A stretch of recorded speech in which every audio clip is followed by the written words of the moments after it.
Hey everyone, welcome back to the Golden Nuggets podcast. This is part 2 and we are still with Sabrina. Yeah. And based on my notes, right, the last thing which was over here is to discuss Sabrina's 32 portfolios. really. It's right here. Okay, just before we touch on that, Okay. share with us your spiritual journey, because just now we talked about the three things, right? Family, business, and so before we go back to business, let's talk about your spiritual journey, how you eventually come up with the name Princessa as your Middle name. Yeah, middle name, your English name. Okay, so I need to clarify something, okay? I am not very spiritual. Okay. I believe in manifestation. However, my belief in manifestation lies in my benefit. Okay. And I believe that it can actually benefit others as well. Understand. Because manifestation to me is kind of like you believe in yourself, you say it out, and then to increase the probability of it happening, you take action. So if you look at it, right, it's not spiritual per se. It's actually a process flow. Okay. In a way. Yes. Yeah. That people call it manifestation. Yeah, so I wouldn't say that I'm a very spiritual person. It's just that I'm brought up as I started convent school, right? So I was Catholic, and because my current boyfriend is Christian, so I kind of converted to becoming a Christian. And when I converted, I decided that Pastor Prince, Princess, and it's also the community. Okay. In New Creation Church, there's this one thing that I've learned, and I don't know if people will kill me for this, but They won't worry. I love going to church, right? Because it's like a weekly keynote and concert. Okay. It starts off with a concert, right? So you get so hyped up, right? Yeah. And it's great music, by the way. Yeah. Then after that, the keynote kicks in. And he is such a good speaker. Okay. You can learn so much. A lot of like the way I present on stage is through observing how Joseph Prince actually presents, the gospel on stage. Okay. Like how he would speak, how he would make jokes, how he pays back and forth and dragging people onto stage. Yeah, so I think I learned a lot on how to do public speaking. Okay. Going to church. I see. Okay, I mean, there's nothing wrong to that, because there was this video that I watched, and he's a personal development coach, passed away already. But he says that when he goes to church, he will be the only one who is writing notes, when that's not a common thing that you see. And definitely you can always learn from something, somewhere, someone, right? So I think that's perfectly fine. Yeah. Don't need to be worried about people. Yeah. I mean, okay, because there's this belief that, one of the reasons why I like New Creation is also because it is prosperity church. Okay. And I like money. So I'm not going to deny that, that's one of the reasons why. And honestly, Joseph Prince is really a very good speaker. Oh my God, it's amazing. Okay. So back to Hanafi's point, your 32 portfolio. Yeah, We are really curious what is in this 32 portfolio. very much so. Aside from People 360 Inc. People No. People's People- Inc. is actually People's not Inc. in the portfolio. Oh, okay. Yeah. Okay. So the 32 portfolios, right, are actually from the Royals. So what happened Okay. here is that when I did Royal Launch School, I actually have one module is about doing your own pitch deck. Okay. Okay. So if you do your own pitch deck already, and also the fact that, having gone through bad funding practices, I realized that, if people are going to tech and they are going for fundraising, it's actually good to learn how to pitch and have the opportunity to be actually presented in front of investors. So it was actually the first quarter, I was kind of like conceptualizing how to go about it. So I kind of like try to understand a little bit on how the incubators and accelerators work. Yeah. And then from there, I actually came up with the idea of doing the demo day. So after you actually complete the Royal Launch School program and you take the interactive module, which is doing your pitch deck, you can actually send in the pitch deck to apply for a demo day. Okay. And if you do demo day, you can actually present your business to the pool of investors that are kind of like my friends are basically. But they are actually investors. Yeah. It's just that they happen to be my friends as well. Yeah. Okay, so through that, right? I kind of like got into because I actually have a private equity firm as well. So I also invest in early stage startups. Okay. Because the fund is quite new, so it's at the early stages right now. So when as they pitch, right, and I pick up more and more good projects, that's how my kind of like portfolio starts to increase. Yeah, so I probably wouldn't start a brand new company. The only one that I kind of more newly started was Serafina AI, and that was because of 6 months of people convincing me to do it. Okay. But I probably wouldn't really start a new company per se, because I have over 1,000 female founders in my community right now. Oh, wow. So partnering them makes more sense, or like investing in them makes more sense than me starting on my own. And it's no fun doing it yourself. Yeah. I mean, once you have done it, a couple of times already, you realize that entrepreneurship is such a lonely journey. Yes, yeah. If you want to die, drag someone along with you, man. So when you say 32 portfolio, that is under your private equity firm. Yeah, correct. Okay, that's interesting. So, and this 32 is from the 1,000 female founders that you have in your community. Correct. Yes. Wow. Okay. That's impressive.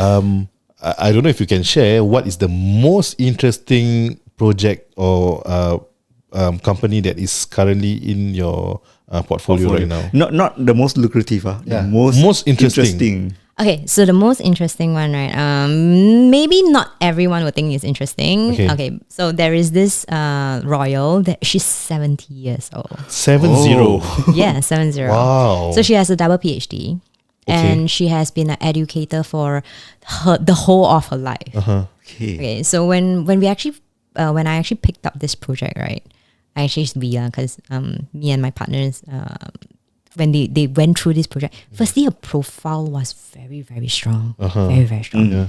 And but The she's story very will also traditional. be interesting. Yeah, the story is also very interesting. But she has no tech background whatsoever, and she wanted to do it as a tech project. Wow. So it's like, okay, babe, you're 70. Yeah. You have no background in tech. How are you going to do this? Yeah. But she was one of the few royals that actually completed the entire 10 weeks program early. Oh. And her pitch was very, very strong. I mean, okay, I would say she sounded a little bit like a lecturer, but it was very, very strong. It's very cohesive. It's like you get exactly what she's trying to bring across. Okay, so the project itself is actually more of helping kids, like really kids, to actually develop their minds earlier. Okay.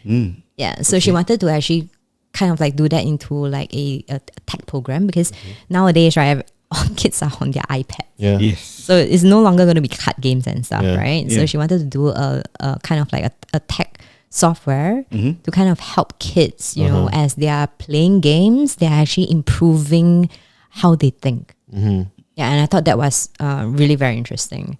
And because, she has a PhD in psychology, Okay. so I think she's very qualified. Yeah, credible. She's very qualified, very credible. And very hustle for a 70-year-old. Yeah, so I think she will out hustle me. I really do not want to fight her. Okay. Yeah, and that was actually one of the projects that had the highest funding so far. Ooh. Yeah, so she raised about a 5 million round Oh, wow. That is for seed. seed.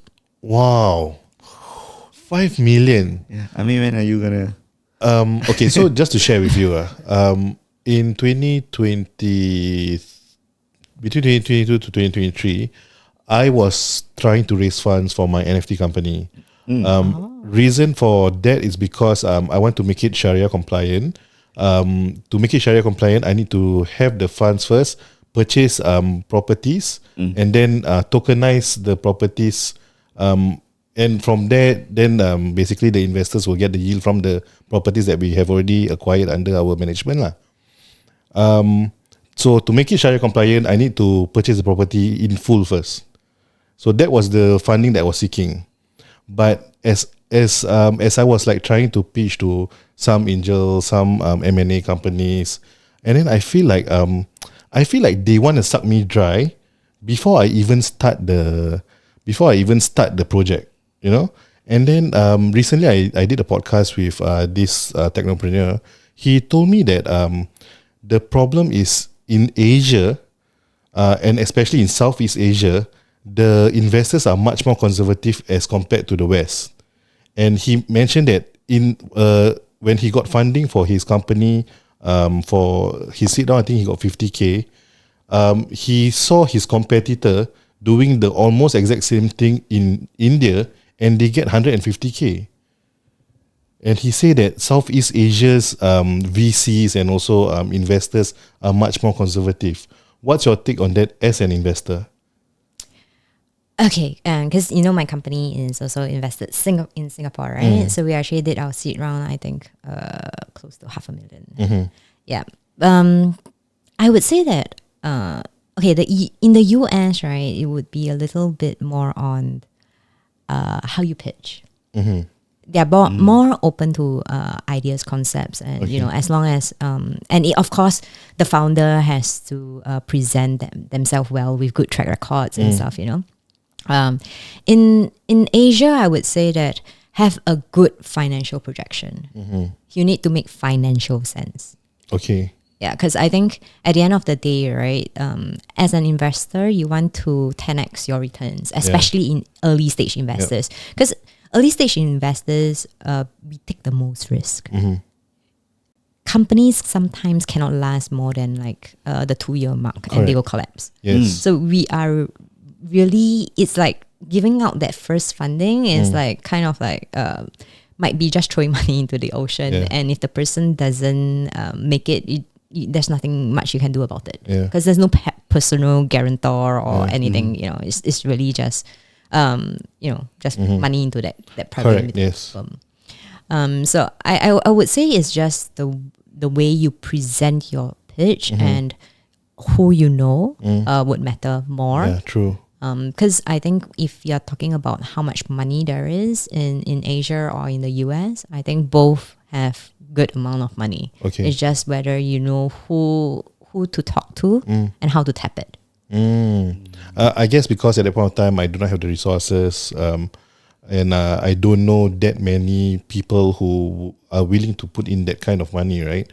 But at the same time, what I always tell them is, yes, they are investing this money, but the asset under management for the company is already this amount of money because it's tied to this property. So to me, you are technically not losing money. I'm just acquiring this so that I can launch my NFT, and then when buyers were to buy over the NFTs, right? Basically, you already double your AUM. This is what I was thinking, and to me, like if I'm the investor, I think this makes a lot of sense as compared to me throwing money to a project that doesn't guarantee me anything, and perhaps like like even their beta is like barely working and everything, but and because they need to spend on development, so the cost will be even higher and higher. But for me, it's more of like the AUM is already there. I think the question here would be, how much do I gain? How much do I gain and when? Yeah. So what I always pitch to them is on the 3rd year mark, which is a common vesting period, right? That will be the time where we are going to sell this property. From the proceeds, then we will actually purchase more properties. And this is not Singapore property, because Singapore property, capital appreciation is not that good. So on the 3rd year, that is where they will actually get the returns with a bit of profit. And then from that money that we actually have, plus the NFT money that we have already raised, that is where we're going to acquire our own properties. Correct, but you didn't answer the crucial, what's the multiple? Like how much money? Yeah, what's the multiple that I'll be looking at? Okay. Yeah, because, I think what you're saying is sound, but if you're telling me that, my gain is going to be like 3 years and you're telling me like 20-30%, If you say 2x, maybe you can consider. But if you're telling me like 20-30%, why don't I just trade? Yeah, true. You get what I mean? Yeah. So, and it's also how much are you asking for? And I think the other question here would be, how is this project interesting? Okay. Yeah, because I think a lot of investors, right, they want to invest in something that could potentially be the next unicorn. And at bare minimum, right, the returns that we have in our head is at least 2x. Okay. So if we're not going to exit with a 2x, right, then what's the point? Okay. There's so much, there's so many other vehicles that we can actually put the money in to actually gain a 10, 20, 30% returns on a annual to annual basis. So why am I risking it on a startup that cannot even tell me how much I'm going to get after 3 years? Okay. I should have met you like 3 years ago. Yeah, you should have when it was booming, especially. Yeah, correct. Yeah, but okay, that's an interesting way for me to reflect upon, because later on I learned that you must always think as how the investors think. So yes, later on I did question myself, like how much am I giving this person, or me as an investor, if I were to invest, how much am I getting? You know. At the same time, I know that there are a lot of conservative investors, because they feel that when we say we can 10x this project, they will think like, oh, you are, just living the dream, Hence why the projection comes to play. You need to tell us how you are going to 10x it. Okay. Yeah, so it's not just you saying that, this project, right, from 1 million, 3 years later, right, you get 10 million.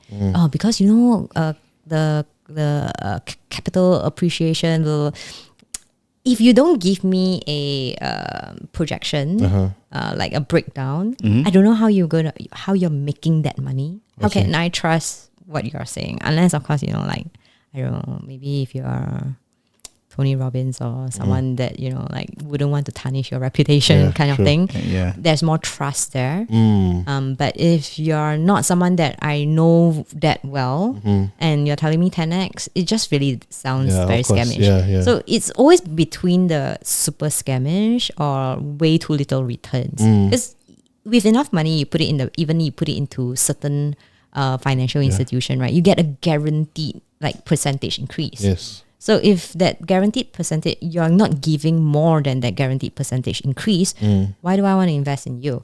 And if, let's say, you sound super scamish, right? That means it's the same as me donating the money to charity. I might as well donate to charity, right? And not expect a single cent in return. So I think at the end of the day, it's really that financial projection that's kind of like lacking. How you're making your money, how much money you're going to make, and like how am I going to get my returns? Okay. Yeah, Wow. Then there's also the other type of investors, right? That like passion projects kind, like you create impact, better for the world. Yeah. So if your project is on that basis, you can also kind of like present it in that basis.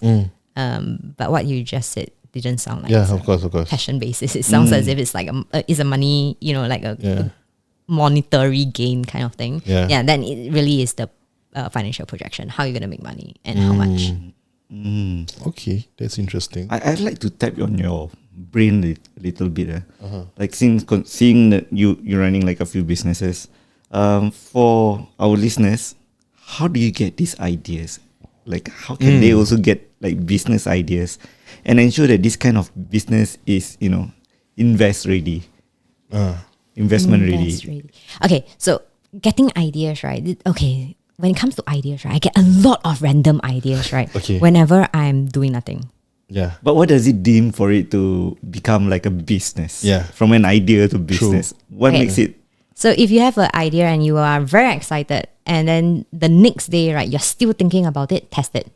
The first thing you do is just test it. Okay. Do a landing page, try to do pre-sales, like just basically sell it first. Okay. If someone is willing to buy it, you potentially have a business. If nobody wants to buy it, you only have an idea. Okay. But I mean, with that being said, if this person have a very good marketing skill set, he can still sell whatever it is, even though if it's a bad idea, right? Correct.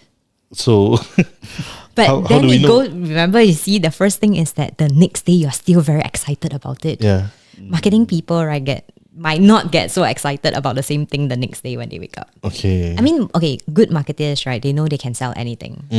Yeah, but not necessarily good marketers know that they can develop what they are going to sell. So you must also know that you must be able to deliver what you're selling. Yeah, but ultimately, when it comes to business, right, if you cannot sell it, don't do it. It will just end up becoming a white elephant.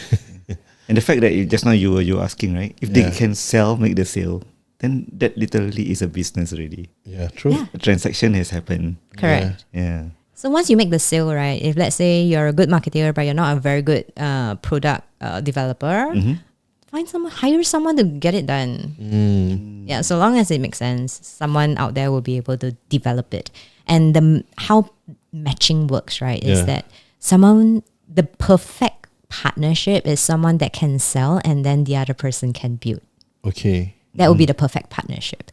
Because if, nowadays people keep saying about like the burnout and stuff. It's a real thing, okay? If you're the person selling and you're a person building, you will burn out. Yes. Because firstly, right, the concept of selling and the concept of building is two different things altogether. Yeah. It's very tedious to be like constantly, engaging with people, talking to people, trying to sell your idea. And then after that, when you go back, right, it's like, okay, now I need to be logical and structured and then do this shit and put it together. Like, you have split personality disorder at the end of the day. So then that goes into, the whole mental breakdown thing because you can no longer decipher, am I a people's person or am I a product person? Is this a chemistry that you have with your business partner? Yes. So most of the time, if let's say I am to build, I don't want to do the sales. If I am to sell, I don't want to build.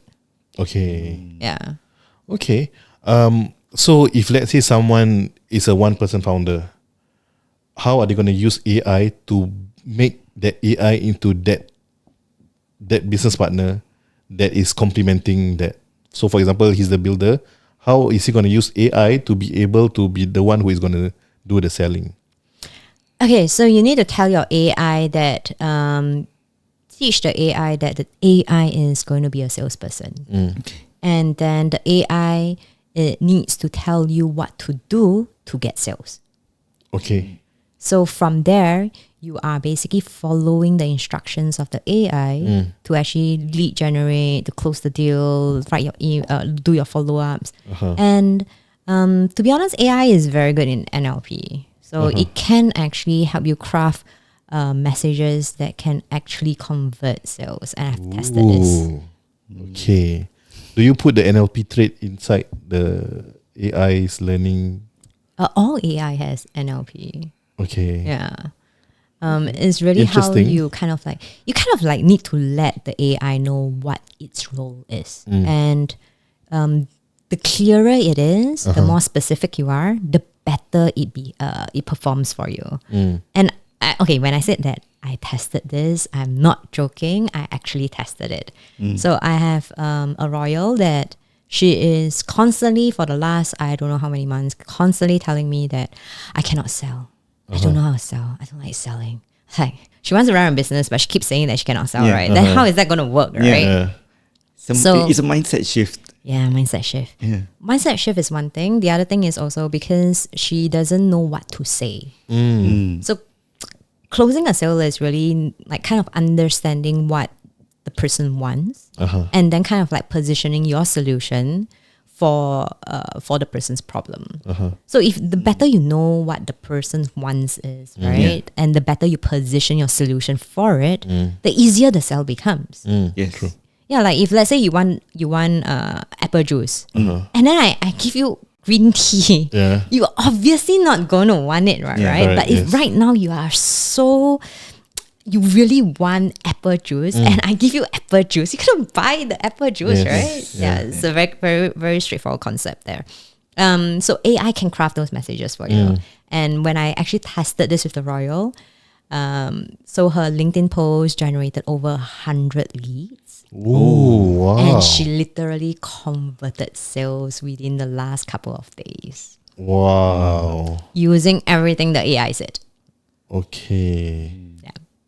So you diminish her limiting belief. Wow. So a lot of people actually do not understand the capability of AI, and because we use AI frequently for our processes, right? We can roughly know how to prompt it. What is the best, perhaps 3 minutes guide that you can tell people who are new to AI and they want to use AI as a tool for them to grow their business, if let's say they are a one-man founder? Well, he give you time limit 3 minutes. 3 minutes, right? Okay, to be honest, right, using AI is like how you would instruct your intern or your, someone that you work with. The more specific you are, the better it becomes. And ask questions that you're not sure about. Don't only look at AI as instructional, look at it as someone to brainstorm with. Yeah. So if you're not sure about something, you can ask for its opinion. And it wouldn't give you an emotional opinion. It will literally give you a logical opinion. And logical opinions and suggestions work very well for business. So if you ask it like, okay, if I do A, what do you think will the results be? And if I do B, what will the results be? Can you give me an analysis on which one would work better? AI will be able to tell you that if you are specific enough. And if you want it to give you sales scripts, you basically ask for the sales scripts and be more specific. Don't just say something vague like, oh, I want to sell this skincare to person A. Can you give me a script? It's not specific enough. You need to be more specific. This is the person's profile, how old she is, etc., etc. And like, oh, she got this skin problem. Okay, based off this information, can you give me a script that would resonate with the person? And it will give you a much better, more personalized script for the person because you have given it enough data points for it to understand what kind of output you desire. Wow. What do you think of that answer, Hanafi? I attest to it. I've done it. Abu Sofyan's class, we had a previous guest who was here and he was sharing with us how to do sales. And one of the exercise was to actually connect with someone and on a personal level and get him on a call. Just to do that. That was the initial sales. I did exactly like what you said. I said, hey, this person is so and so. This is the profile. This is the latest post. I just checked on the IG story. The person just went for blah, blah, blah. And then it came out with a script with like, hey, I noticed that your video lost the audio. I just wanted to share with you some tips. And this is what we do at Reka Studio, blah, blah, blah. It was super personalized. The next thing was the person was replying to me, hey, sure, that sounds great. Let's meet up. And I got a call already. Yes. Yeah, so that's Sales script from AI. it works, bro. Actually It works. Yeah, I can attest to it. Okay. Yeah, I'm actually doing a case study for it, for basically how from LinkedIn posts, you create your like storyline. Then after that, you get the engagement. So, okay, we're going to cheat code here. Just for you guys, okay? Oh, thank you. You do the post already. Once you get the engagement, right? You kind of connect to each and every individual. And you give the profile of each and every individual to the AI so that the AI will kind of like know who they are talking to. And in the post itself, right, it should, even if you're telling us, like a personal story, it should kind of like flow into something to do with whatever that you're trying to push across, the product or the solution. You need to let the AI know that this is what you have posted as well. And then after that, the profile, and then ask to come out with a script to connect with that person. And when whatever that the person actually responds to it, you kind of like feed it back to the AI. And then you also need to highlight to the AI, right, that I want to see whether I can directly convert the person through text or arranging for a call. So in this exercise itself, we actually did manage to get a sale just through text. Wow. No call. True text only. Text only.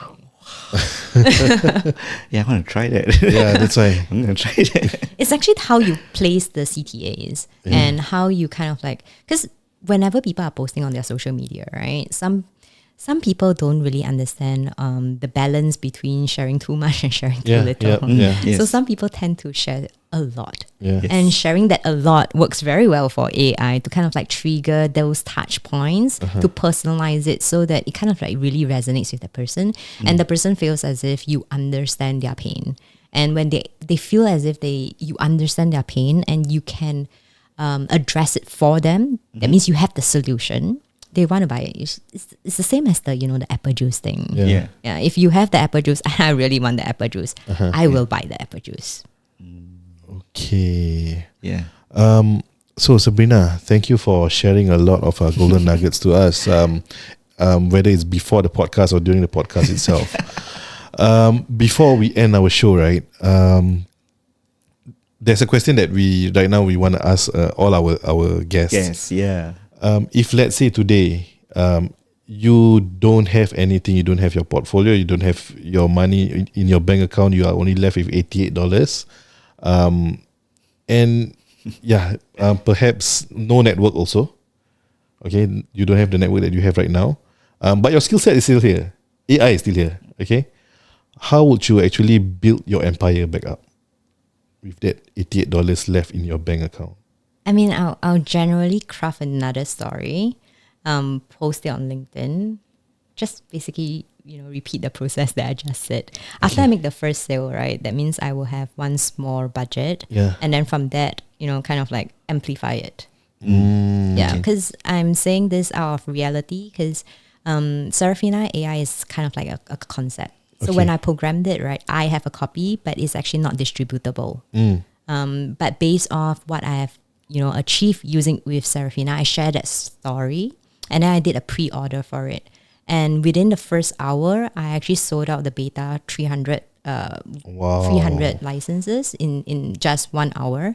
And then we just closed the beta. And of course, now we open the beta again. Yes, of course. But yeah, so that sold out in like 1 hour. Okay. She's just gonna rinse and repeat, bro. Yes. Rinse, repeat, and scale. Yeah. That's basically what she's doing. And if you notice, Sabrina don't even mention about spending that $88. Oh, good point there. But what would you do, just out of curiosity, if you have $88, what would you do with the $88? Yeah. Considering you already have all this knowledge and you're already making your sale, what would you do with the $88? Buy food. I need to eat, right? Yeah, true. Yeah. Okay. I mean, when you said $88, I was like, okay, $88 is not a lot of money. I need to earn more money. Yeah. Yeah. So the first thing I think of is how to make more money, and Yeah. then, and also in investing, we always talk about compounding. So the bigger your capital, the more you gain, you compound it, then it just grows for you. Wow. Yeah, I think that's a very good answer. Yes. That's a nice way to end the podcast. Yep. Do you have any last final question? No. No? Sure? Yes. Anything you want to say to us? Yeah. Any final advice for our listeners? Yes, for those who as you know, our listeners are, most of them are on the fence Yes. of running their own business. Yeah. What would you say to them?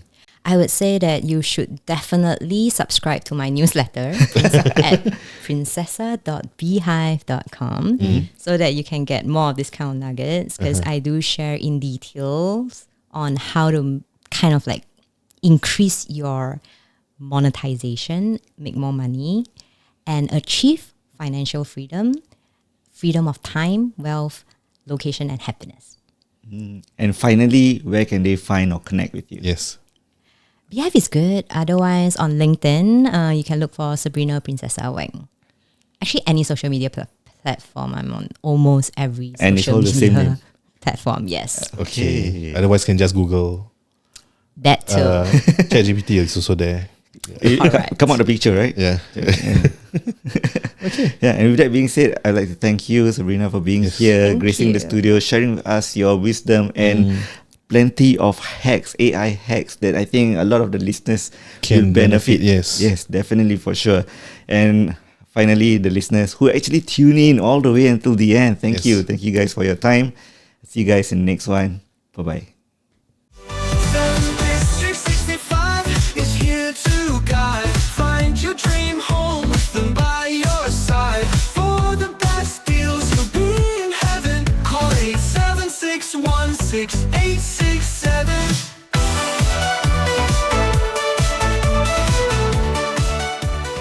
Hey everyone, this episode is sponsored to you by SellingDistrict 65. If you have any property related matters, please contact 8761-6867. Okay, Alright guys, maybe one last horror story or anything that you guys have heard of from your friends, colleagues. Okay, maybe my old house. Okay. Which already sold by Wanti. Okay, it's actually creepy lah. Okay. Macam I don't know why suddenly become very malap. So when I sleep alone in my room, I feel like there's something macam really staring at you when you sleep. Okay. And I don't sleep in the dark. I will on one of the light. Okay, first of all, your house is which floor? The highest floor, 12. Oh, 12. I thought they cannot fly all the way. Who's that? Okay. They use ladder. they take the lift lah. They take the lift. Yeah. Then? Usually we always macam gala outside Yeah. the house. Okay, we leave it there, and sometimes we forgot to bring it in. So the clothes is still out there. I don't know. In Malay, they will say it's like pantang. Yes. Lepas Usually- maghrib jangan jemput baju. Is it? Or kena angkatkan baju? Something like that lah. Before maghrib, right? You have to Bring in the it baju. Something like that lah. So sometimes kita forget. So I don't know, because of all those little thing add up to all this thing in my room. Okay. So most of the time I will come over to kakak house and sleep over. Okay. Because I feel like so weird. And then I pernah tertidur till maghrib, and then I slightly open my eyes a bit like that. I feel like a black figure is like really on top of me. Oh. So it become like macam what's that? What called? Sleep paralysis Yeah. Kena tindih. And it's like really a black figure. And during maghrib, so I can't move, I can't shout. And luckily my father suruh everyone to solat, right? So he just knocked the room and terus buka like that. Okay. Open up the door like that. And wake up, maghrib already. Then I'm just like macam terjaga, like shit, what happened? So after that period, I feel like something macam staring at me when sleep. So it's just You like have a creepy genie lah. in love with you. Yeah, and sometimes bila my brother sleep over in my room when I'm at kakak house, he also encountered the same thing. Okay. And he just said, don't disturb me, I just want to sleep, I'm so tired. Okay. So it's not only me, so it's maybe it's really the ghost is linger around. I'm not sure ghost ke jin ke apa. But it's just so scary lah, that house. I think when I slept there, like I said, I'm not that sensitive to these things, right? But when I slept there, I felt the same way also. Okay. Yeah, I felt exactly the same way. So And when you smoke, right, in the kitchen area, Yeah. the pintu will bergegar, on its own. Really? Like it will just shake. What? As in your door. Yeah, after midnight. Only your door. Yes. Like the other room doors won't. No. Okay. So it's just that particular room. Bedroom door shake. Have you shared this with your parents? Parents? Or, yeah. Yeah, after we move out. Oh. They didn't want to mention anything, but they encountered something in their room, and their room is facing the living room. So every time when I sit at the living room, when I look in, it's just like macam, the shadow that just pass Yeah. real quick. Imbasan. So I will just close their door. And they have the window outside. It makes so scary lah. Those curtain kind Yalah, of it door. must be the curtain thing. Yeah, must be the curtain lah. Yeah, so they encountered the same thing, but alhamdulillah managed to sell it off. Then since then, no, it doesn't follow me to anywhere lah. I think it's the curtain lah. I say must be moral the of They story, wanna use play. blinds. Yeah. Because like my aunt's old place, right, at Bedok South, the older blocks lah, she also like to put that thing. that thing, right? And then people always will say that they will see something like either behind or Yeah, like, pass by, yeah. whatever, right? Actually, I don't understand what's the purpose. It's in Privacy. Yeah. want privacy, but don't want privacy. This semi-privacy. I don't use also that. know what's Dia macam EC, dia semi-HDB, semi-private kan. Yeah, I think so. Must be lah, must be the curtain. Or maybe like advice from orang-orang lama. Make sure you have that so that it's, I don't know, deterring away all these things. Yeah, tertutup sikit lah or something Yeah, like so maybe with that Jangan kasi three-quarter orang thing, tengok-tengok bilik kau kan? Something like that, pantang or whatever. Pantang maybe with orang. that 3/4 thing, the thing won't pass through. Yeah. or maybe because it's in your room, living room area. So when you cooking, the thing will kacau. I think back then in Pasir Ris when I had those experience, right, I kind of now like teringat balik kind of like remembered that I ever bought a skeleton head tabung. What? Why? Okay. You add on the collection. Normal lah, I'm a teenager and I watched my favourite movie was like Charm, all this the Three Sisters, Magic. Then you know like you're like, oh, you wish that you're a witch or that kind of thing, right? Oh, you collect skull lah. No, so I so happened to walk past. I went to Suntec, I think. Then I just this gift shop and then it sells like this cantik gila no, this skull.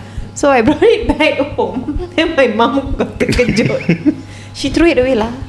Without me knowing. I one day go to school, I came back, she said mak dah buang benda ni, meripik kau bawa balik. No lah, Terkorak. diorang takut macam syirik. Yalah, but Many parents hate it. So then as I grew older, then I realised that okay lah, tak baik lah ada benda-benda macam ni kat rumah. Although it's not real tengkorak, you know, it's a fake one, plastic or whatever, but it looks so real. Then it's like cool, you know. Then dia macam glow in the dark kind of thing. Okay. I think like one of the reason why I became a nurse was because like I think I'm like, you know, Leo. Oh yes. Like You watched kill people. that? Yeah, of course. You kill people. I mean, one of you have skeleton tabung or not? Don't have right? I want to be Piper. Because I'm a white lighter. I want to be Piper in FaceTime. Yeah, okay. But so far, with all these stories that you guys share and you guys heard from your colleagues and everything, right? Has it ever been like at any point of time, because of this information that you know, you feel like it's definitely very difficult to sell the house? And how do you overcome that challenge anyway? For me, basically, if I don't experience it myself, I just take it as a information for myself. I won't pass it to others and just sell it as per normal lah. I just market it as per normal lah. Like, you know, like if it's actually if that particular ghost is, you know, if orang kita, then likely it's akan diruqyah. You know, there'll be ruqyah and all that. We will do doa selamat, we will, you know, call ustaz and all that to pagar rumah. So I'm not really that worried lah. So actually I will just sell it as per normal. And what about, you know, like last time people say there's certain pantang that you must do when you buy a house. Do you believe in all this? What certain pantang? Example? Like example, throw pineapple. Pineapple. Feng shui all that. Like my parents told me when I wanted to buy my house, right? They told me that even though you haven't moved in, you must put beras whatsoever, minyak. But to each their own. But if I feel that it is against my own beliefs, I just keep quiet and walk away lah. I won't be there. But to each their own lah. Oh, we do have clients, Indian clients. Sometimes they want their unit, this for rental lah.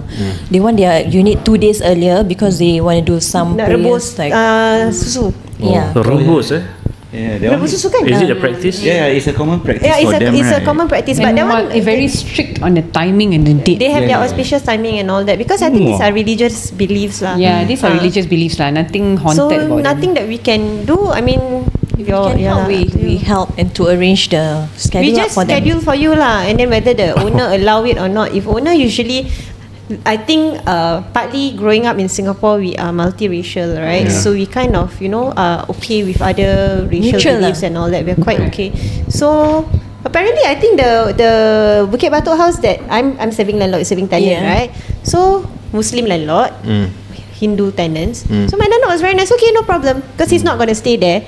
You can fix your altar, although it's a Muslim house, because he's not staying there, but he is, you know, okay with the idea of different religion, you know, praying in his house in that sense. So he said, no, it's okay, no problem. When he moves out, if I move in back, I'll just, you know, baca, you know, buat doa selamat balik lah and that kind of Well, thing. he's okay, He's okay. Speaking of the altar thing, I mean, this is something I'm curious about. Like, whenever they put their altar like outside the house, that one is considered recess area and stuff, right? Must pay lah. No lah. No, you need to pay. But if people complain too much, then maybe HDB ask you. If it blocks the way, then hinders your walkway. Likely, if neighbours complain, then town council will come knocking your door. Otherwise, Yeah, no but issue. I think Singaporeans generally, no matter how ngiao we are and complain queen and king we are, I think when it comes to prayers and all that, generally majority are okay. Majority are okay. Even now with all the 7 months hungry ghosts Yeah, I think around. we are quite nice. We only complain Yeah. only, but we don't do. We only say only, ayo, you know this and that. But we actually don't do anything about it. What? And it's like us. It only like Ramadan is only once a year. year. So theirs is also once. So Yeah, that's we true. just We must give and take. give and take lah. Yeah, and their own belief lah. You don't actually get like Malay landlord and then like Hindu. Yeah. You don't get them saying they're going to do their altar. No. In fact, recently I just sold a unit in Tampines, Muslim household, but landlord. Is it the one with the 2 fridge? That one? That one? Yeah. Okay. Why? What's wrong with 2 fridge? Yeah. So, but she rented that unit out, that house before, to other races. She even went to the extent of making the storeroom so convenient for them to build an altar. Oh. So she just said that you can stay here, just don't bring down some of my ayat-ayat, but you can make an altar in the storeroom. Okay. Yeah, that's I So feel it's multi-altar. Yeah, but when you are a landlord also, you need to give and take. You want to generate income, be it for whatever reason, investment, or you need the money. You also have to give and take lah. You cannot have too much expectations. Yeah. Some landlords can be very difficult. Only Muslim, Yeah. only this, only that. Yeah. And then how certain we are as Muslims. And then we had one, remember, only Muslim. I said, why? Because they don't drink alcohol. But how you know? Yeah, true. We cannot be certain. this was never drink alcohol. I know a lot of Muslims don't drink alcohol. make sure they pray, because How to because make sure? but how you make sure, and then you make me so suspicious because of even the their parents also don't know they play. you make the rules so prominent that I'm so scared you put a camera, so end up we also never take. Yeah, take I on just the unit. rejected one lead also, a landlord who wants to rent out his room. But the rules he said, right, I think I just kind of like, oh okay, but I ignored. I didn't respond because one of the rules is lights out compulsory by 10 p.m. I say, what's with the army? I say why is there lights out timing, may I ask? Because you are as an adult, you are free to you come back late or what, you cannot on the light. Oh no, because I have I don't want any noise and don't want my children to wake up by the light or whatever, so must be 10 p.m. must go to sleep. So when the person work shift, man, so I can, from the way the message is conveyed, like if I ask simple questions like is there an aircon? Okay, sometimes when we look at the photos kita macam we look too fast, right? Sometimes we missed out something. So when I ask some details, you can see from the photo what they can respond. Although I don't hear the intonation of the message, you can somehow.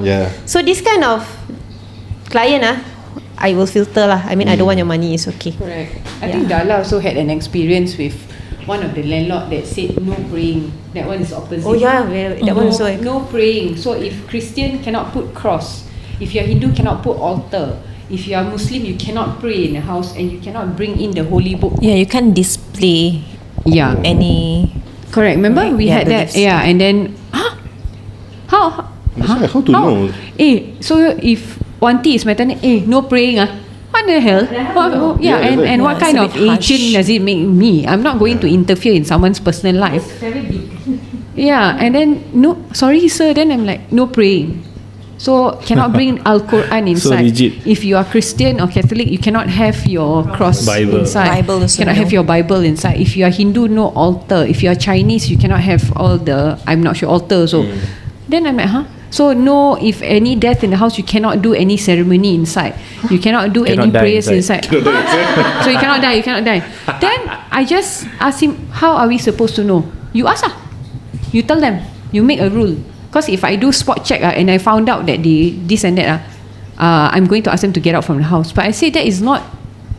Oh, and the house near the temple. So if you want to pray, go to the temple across the house, but no praying in my house. Yeah. But can they put all this in the agreement? No. Can You it be can put formalized? no burning. Okay, like altar sometimes they burn. No burning because Incense burner. in case the house. You can pray no burning.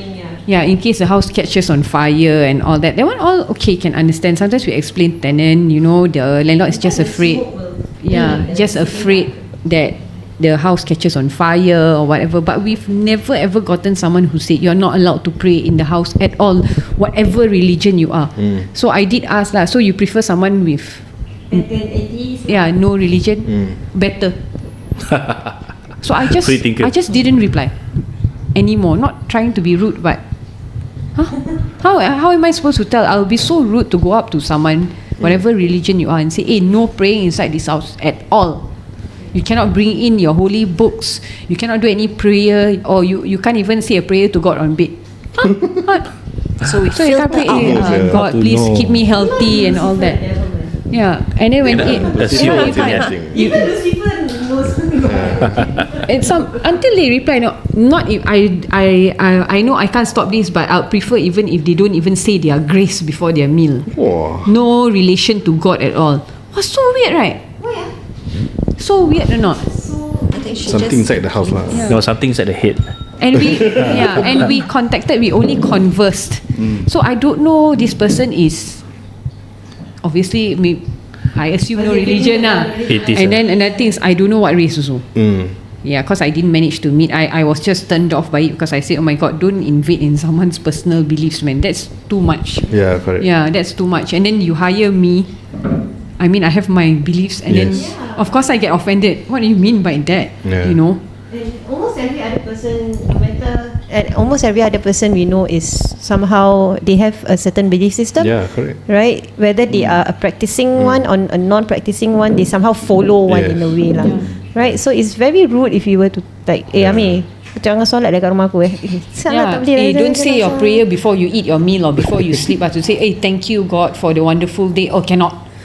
Oi, confirm Malay cannot say everything also Bismillah, Alhamdulillah, Masya Allah, Subhanallah. Then how? That's why the Christians and Catholics, whatever you are, so all of them do what? Thank you God for the meal. Maybe the house has jinn.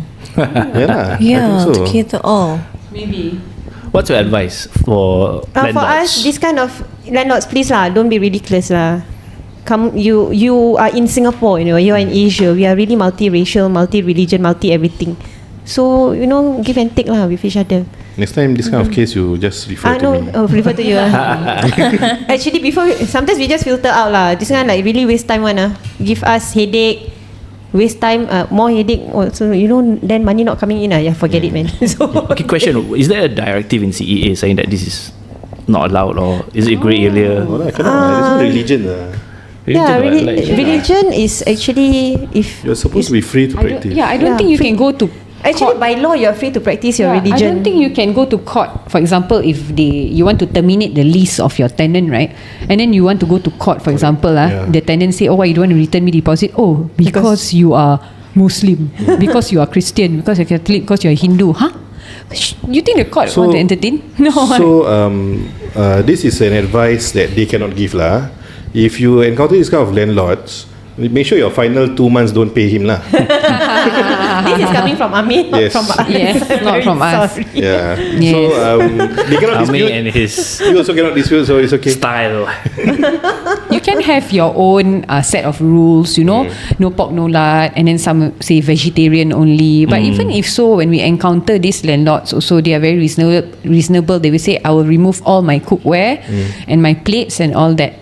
They are free to cook whatever that they want to cook. Yeah. Or sometimes if it's a shared tenants, right? Different room, different beliefs, different race. Usually then the no pork, no lard, you can understand why. Because some can be vegetarian, some can be, another one is a Muslim. So best those kind of rules. A bit more reasonable lah. Neutral. There's a neutral reason behind it. But if really totally everything also cannot, then I think something is wrong with the landlord. Then this kind of people we want to introduce tenants also, we kesian, it's too strict at this house, so better not lah.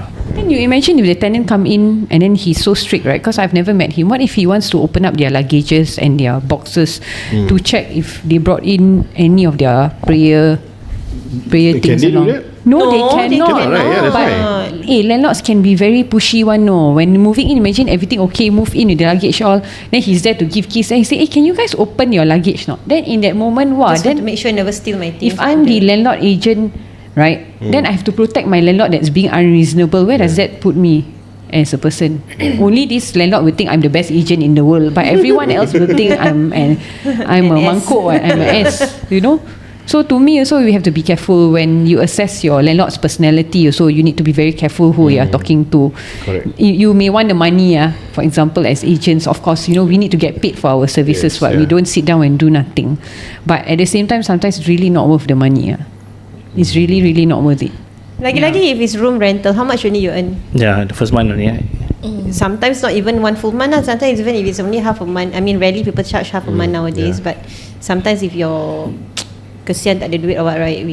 We see case to case basis. We still do give half a month. But if it's you are being unreasonable, I also don't want your half month. Yeah. Yalah. You get what I mean? Unless you say you pay me a full year call, then different story. Yeah, of course. Hard to get that. Cannot this. I say you want to do, you just do it quietly,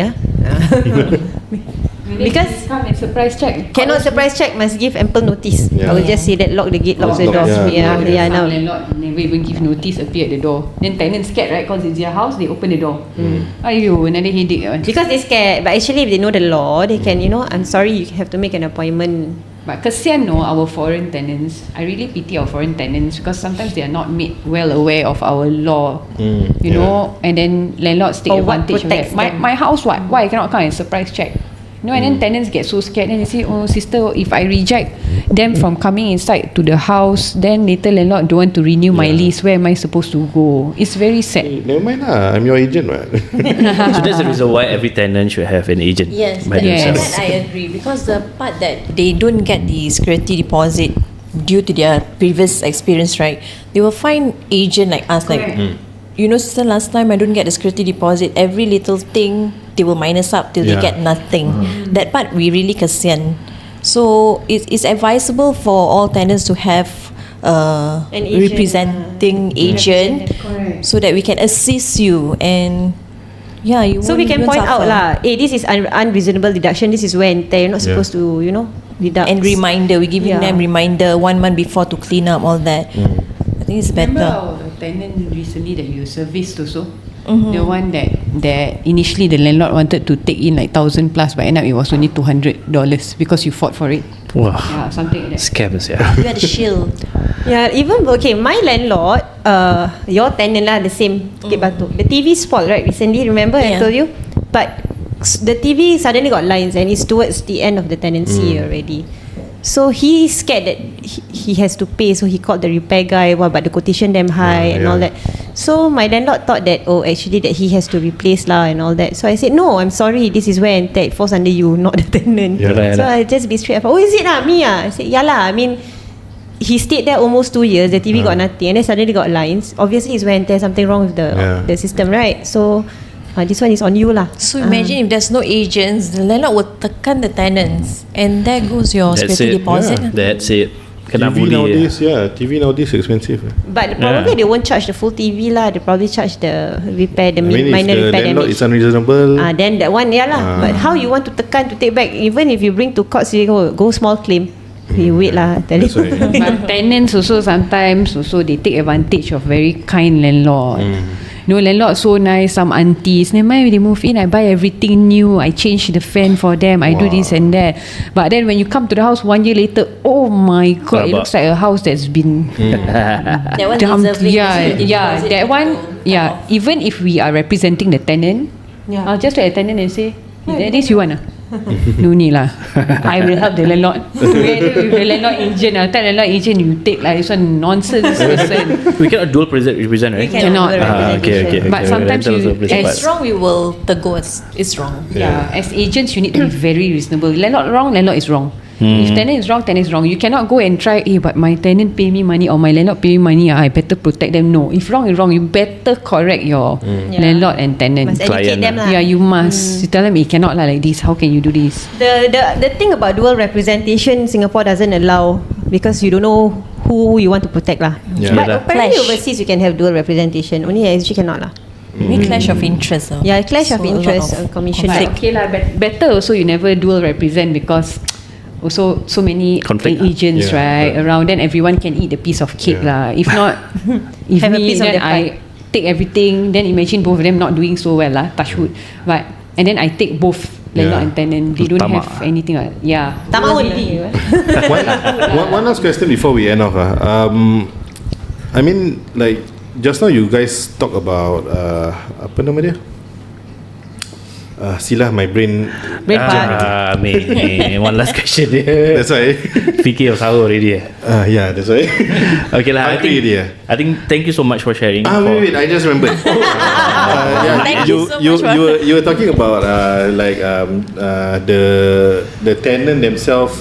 The landlord themselves cannot like have too many demands or whatsoever, right?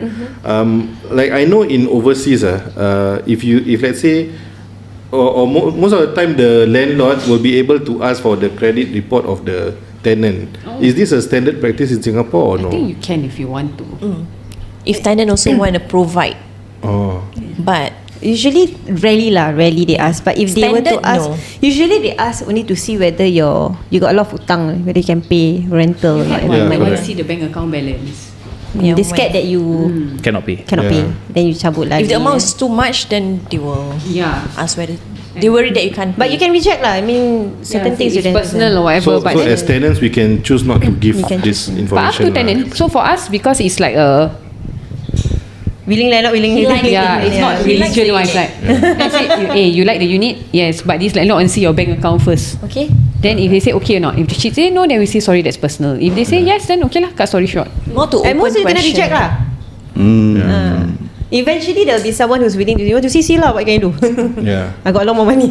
Who knows? Yeah. Hey, Kakamayan. Okay. Okay, with that being said, thank you so much for sorry guys. Thank you so much Selling District 65 for allowing us to do this segment over here. I think we enjoy We can do it again here. Yeah. must steal the camera. And come The by, cat is still here.